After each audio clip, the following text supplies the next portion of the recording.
No, because you're part of us. To him, to our life. To our life.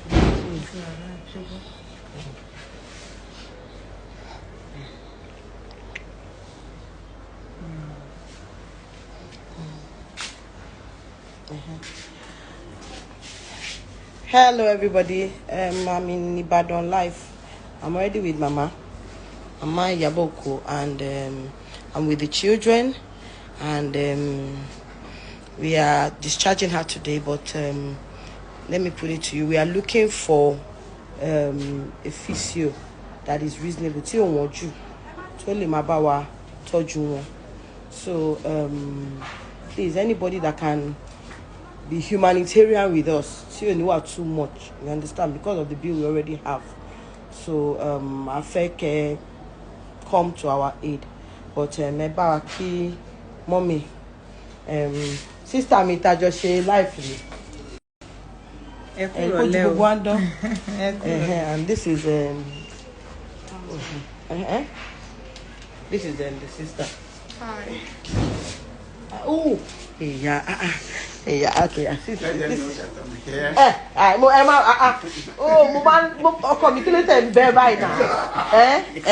See, this is my sweetheart. All right, ice cream and chicken for me. One more, I will tell you go. So, brother, so, mommy will. ìyàwó yìí márùn bí mẹ́fà ló wà nílé báyìí wọ́n tún fẹ́ bí ìkeje bí kẹjọ. So she's talking now. She's better. Mama's better. Oh, we thank God, but we are still taking care of her. Lágbára Ọlọ́run, ara wọn máa yá dáadáa jù báyìí lọ. Lágbára Ọlọ́run, wọ́n á ní fojú sunkún wọn báyìí. Wọ́n á tún jẹun wájú báyìí lọ lágbára Ọlọ́run. So. Owó para. This is Para's money. Owó tí office account para. Okay. Lele. Okay. We are still expecting. This is Para's money. Owó tá gbà lọ́dọ̀ Para. We are putting it here. The money is not yet enough. Ẹ jọ̀ọ́ nítorí Ọlọ́run. Whatever we can still support with. Our account details. Ó wà níbẹ̀. Ẹ jọ̀ọ́. Ẹ má bínú. Ẹ má no sun yín nítorí Ọlọ́run. Sherry, it's better we ask like this for people to support and help us. Ju pé kán wá kú ká máa ṣe artist night, ká máa celebrate wọn, ká máa dáwó jọ fáwọn ọmọ wọn. Ẹ jọ̀ọ́, we can still do more. I know people have tried. Amen. God will heal her. So whatever you can do, ẹ jọ̀ọ́, wọ́n máa discharge wọn lénìí. But while they are discharging her, a physio has to still come and take care of her. Wọ́n lè sọ̀rọ̀ tẹ́lẹ̀tẹ́lẹ̀. Àmọ́ ń sìn wọ́n ti ń sọ̀rọ̀ dáadáa. Wọ́n ti ń crack joke gan pẹ̀lú mi. Wọ́n ti crack joke pẹ̀lú wa ń sìn. Wọ́n ti bá àtọ́lì náà sọ̀rọ̀. So wọ́n ti bá àtọ́lì náà sọ̀rọ̀. We can still do more. Please, God will help us. Amen. Send directly to her account that is there. We still need more money, ẹ jọ̀ọ́. Ẹ má jẹ́ ọ̀rọ̀ wa ò ní sún yín, ọ̀rọ̀ yín náà ò ní sún Ọlọ́run.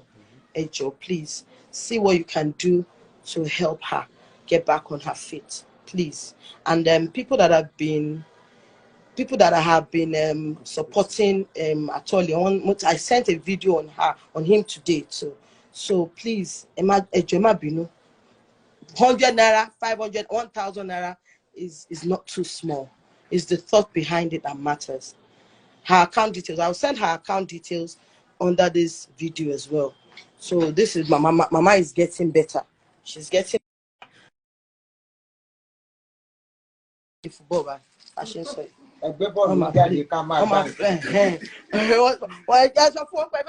Àgbáyé ni wà ní gbàgbà kú.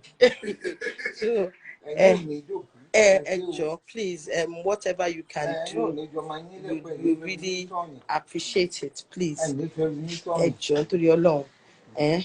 I'll still be back. I will still do more live, but I just needed to do this, you understand, because of integrity's sake. I had to come all the way to bring the money here. So whatever you can still do to support her, you have our account details. God will bless you. And back to Okomi. I love Okomi. Ìyàwó dúró ọkọ jókòó ẹjọ́ bá ẹgbà mí. Báwo ni ìyàwó ṣe máa dúró tọkọ máa jókòó? bá wa kí àwọn ará lé ẹ ṣé gan kẹ̀dẹ̀ dúpẹ́ lọ́wọ́ wọn ẹ ṣé gan kẹ̀dẹ̀ ẹnu ọpẹ́ wa kò ní kan fún yín lágbára Ọlọ́run gbogbo ibi tí ẹ̀yin náà jáwé dé tẹ ọ̀tá gbòde Ọlọ́run ní fi ìbànújẹ́ síbẹ̀ ẹ ṣé àdúpẹ́ o wọ́n jíṣẹ́ yín ní gbogbo ìgbà gbogbo káàkiri àdúpẹ́ lọ́wọ́ yín o ẹ ní fi ìbànújẹ́ gbà o ẹ ṣé gan thank you very much àdúpẹ́ o. so mọ́mi kò tó yàn o àmọ́ eléyìí tó ti ṣe fún wa yìí òun rèé o ẹ jọ̀ọ́ ẹ ṣé o thank you so ẹ jọ̀ọ́ o please just what you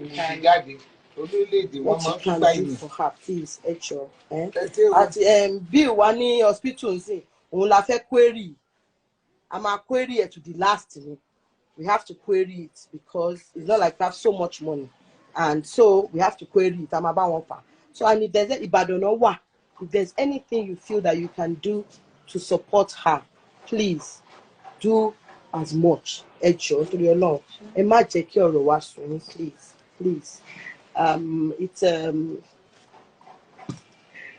just help us with whatever you can. Thank you so much. God bless you. God bless you. I'll still go live later. Thank you, and we'll continue forward.